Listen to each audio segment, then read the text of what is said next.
This is Art Television.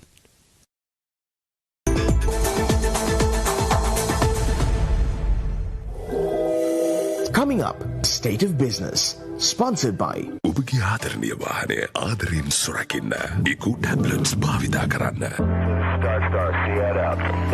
IWS Aviation.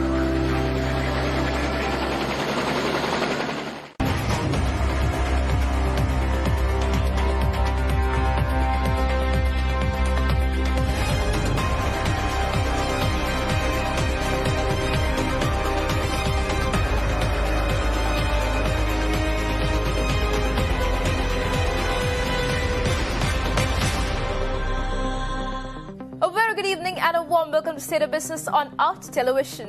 I'm Hishain Alia. Let's have a look at the headlines first. A strong national health system would be installed to benefit all citizens, President assures. Credit to the private sector has increased, reflecting growth-friendly policies, Governor says. News in detail. President Gotabaya Rajapaksa states that a robust national health system will be implemented that will benefit all the people irrespective of their social status and that will cover all parts of the country. The President made these remarks participating as the chief guest at the inaugural day of the 43rd Annual Academic Session of the Kandy Society of Medicine held in Kandy yesterday. Large number of villages suffer from various non-communicable diseases that could have been easily prevented with proper medical advice or early intervention and care. Even though Sri Lanka has a free healthcare system, these structural problems in the distribution of healthcare is a significant hurdle we must overcome. If the present problems continue for much longer, the trust and respect that people in those communities have towards the broader medical community will come under strain. In this context, people's trust and confidence in the government too will decline. It is therefore essential that the wider medical community, comprising doctors and other healthcare professionals, work together with the government to find and provide solutions to these long-standing issues.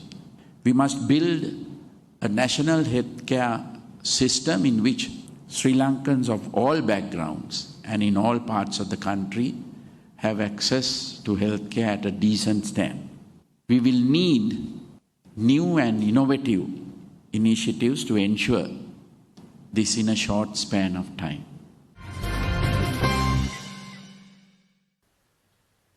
Governor of the Central Bank of Sri Lanka, Professor W.D. Lakshman, said that the Sri Lankan economy has recovered significantly from the impact of the COVID-19 pandemic thanks to the growth-friendly policy initiatives.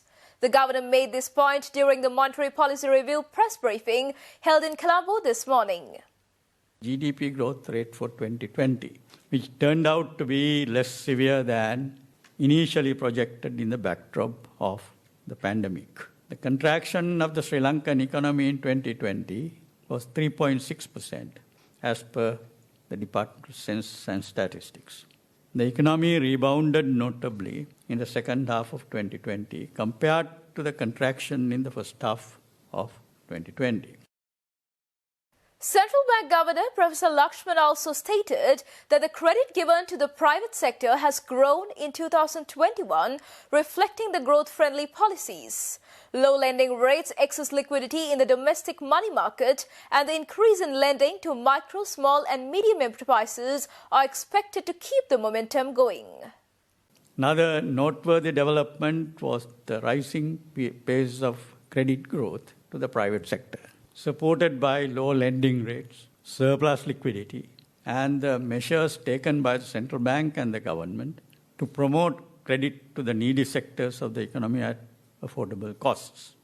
Various measures being taken by the government to improve the investment environment and ease of doing business, as well as certain important structural developments, including the Port City Development Program, have all helped hand in hand with monetary easing measures to improve investments and growth prospects.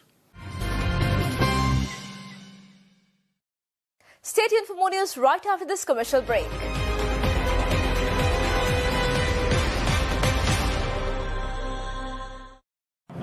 මගේ ආදරණීය වාහනය ආදරෙන් සුරකින්න මම පාවිච්චි කරන්නේ එකෝ tablet.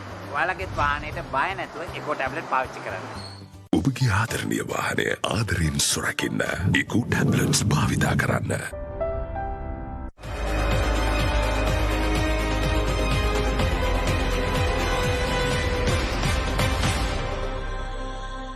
Welcome back after the break. The establishment of a fabric park in Irawur Batiklo district has received cabinet approval and the project has already been gazetted. A tour on the Irawur Fabric Processing Park was recently joined by a group of leading local investors interested in investing. This project will be designated as strategic development by the Sri Lanka Board of Investment. The government has set aside 5 billion rupees to help with the development of the zone's infrastructure. This fabric park will be built on 262 acres of land. While the Board of Investment of Sri Lanka is in charge of internal infrastructure such as electricity, water, roads and environmental approvals, the Ministry of Industry will be in charge of external developments. Approximately 10 large-scale factories are expected to be built at the Irawur Park, resulting in over 3,000 direct job opportunities. This fully functional fabric park will be Sri Lanka's 16th export processing zone. As a country, it is important that increase our value addition so that we have control of our own resources. So in that context, it's important fabric manufacturing comes more internal within Sri Lanka. So we from JAF really appreciate the efforts taken to set up this new fabric park, which is going to bring in two benefits, which is going to make sure our local value addition of product is going to be on the increase. If we can take it 55% upwards, it's going to be a major winner, and we will have a control over our own supply chain. That is one. Second one is it also takes the industry to the rural area, where more benefits could be given and the more development will happen in the regional area. So in 2020, with the outbreak of COVID-19, something that the industry in Sri Lanka identified was the need for a backward integration, and they responded well and responded very quickly with setting up of their park, and the BOI is actually moving matters very quickly in terms of executing the park and bringing in investors on board. And of course, it'll certainly give rise to jobs for people in the area. According to the central bank, as liquidity injections persisted, Sri Lanka's forex reserves fell to 4.1% billion US dollars in March 2021 from $4,583 million in February. The announcement came after the central bank, acting as the finance ministry's representative, failed to sell 48% of the 45 billion rupee treasuries on offer. Central Bank said in its April monetary policy statement that after facing some near-term difficulties, Sri Lanka's external sector remained resilient. The policy corridor was kept still at 5.5% to inject new money overnight and 4.5% to remove excess liquidity. In relation to the US dollar, the rupee has also dropped below 200. Despite recent volatility in the Sri Lankan rupee, the central bank expects the continuation existing restrictions on non-essential imports and some foreign exchange outflows to help cushion pressures in the domestic foreign exchange market.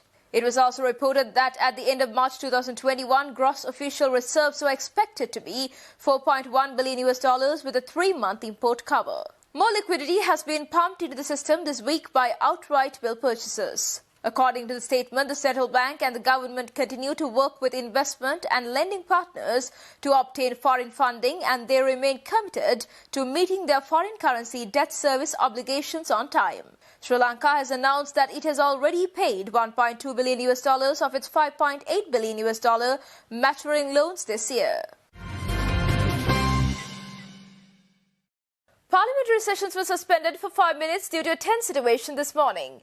The members of the Parliament who represented the opposition protested in Parliament over the Speaker's decision on Ranjan Ramanayaka's parliamentary seat.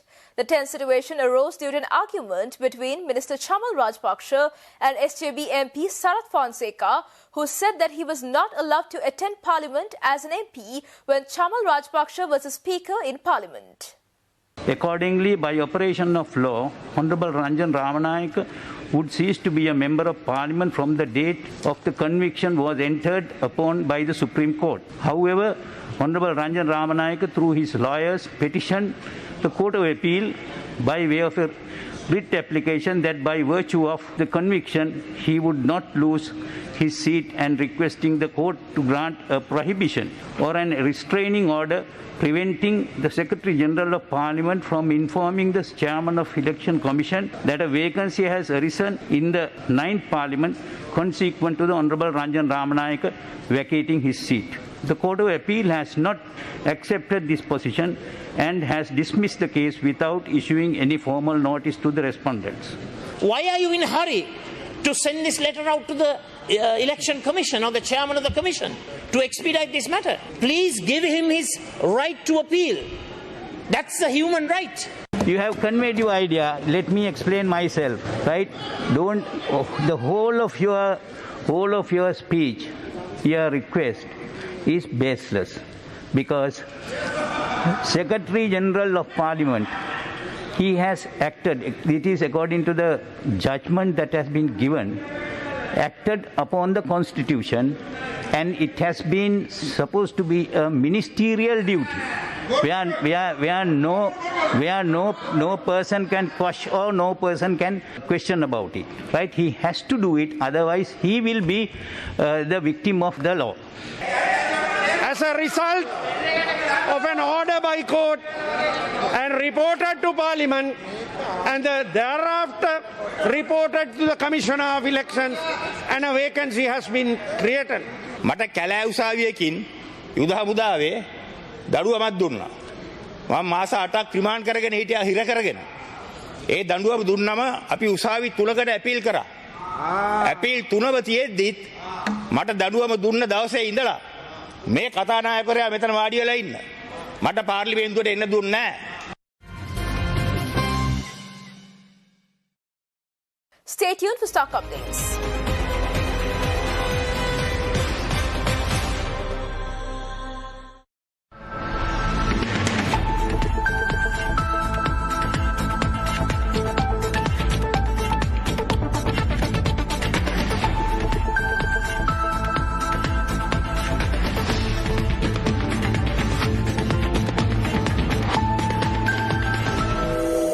Biz Roundup.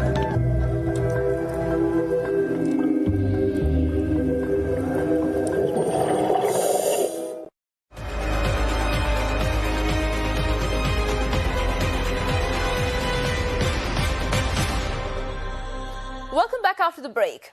Trading at Colombo Stock Exchange ended on a positive note today.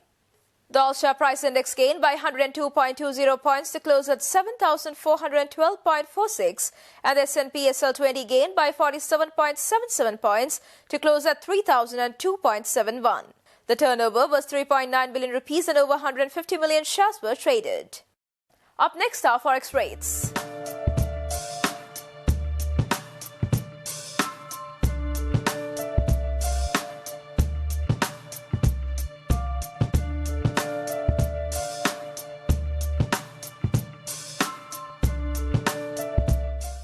And that's all news for today. See you tomorrow with State of Business at the usual time. Until then, take care and good night.